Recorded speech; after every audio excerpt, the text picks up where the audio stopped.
Chapter 2. I turned on the shower and stood under the water until it ran cold.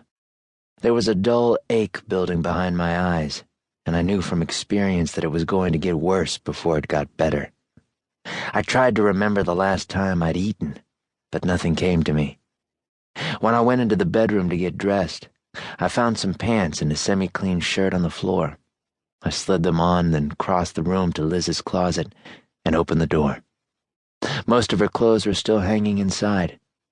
I ran my hand back and forth along the line of fabric, then stepped back and sat on the edge of the bed. I sat there for a while, staring into her closet and listening to the sounds of the house. Empty houses have unique noises, almost like the rooms themselves are listening. The sensation of being observed felt so real that I couldn't pull myself away. I kept going back to what Greg had said, wondering if Liz and I were better off apart. The more I thought about it, the angrier I felt. I knew Greg wouldn't say anything unless he thought it would help, but I couldn't figure out what the hell he'd been thinking. Liz and I weren't better off.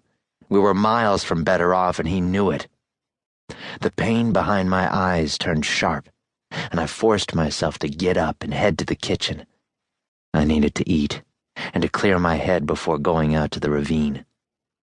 I found some ham slices and a can of Cheese Whiz in the refrigerator and made a sandwich using 2 crusts of bread.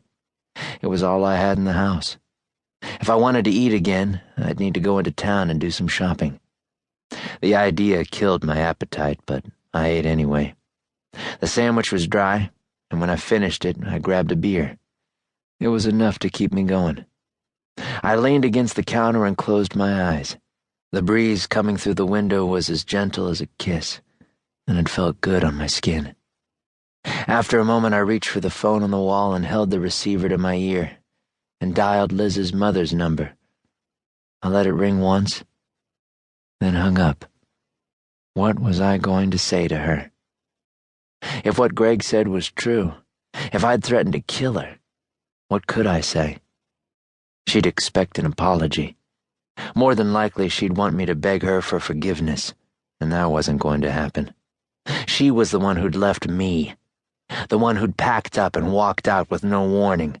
But she didn't care about that, wouldn't even want to talk about that. No, she would want to talk about my pills and my blackouts.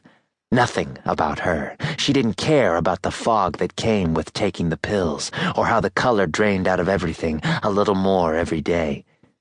None of that mattered to her. All she'd want to know was that I was taking them. Nothing else was important. But I wasn't going to deal with that anymore, especially now that she was gone. I finished my beer and dropped the empty bottle in the sink, then opened the cabinet above the refrigerator and took down a bottle of Johnny Walker. I broke the seal. The pain in my head faded with each swallow. The more I thought about Liz, the more I wondered if Greg was right after all. Even if she did come back, things wouldn't be the way they were. She'd told me the night she left that I'd always remind her of Clara. That wasn't something I could fight. I took another drink, then capped the bottle and went down the hall to the bedroom.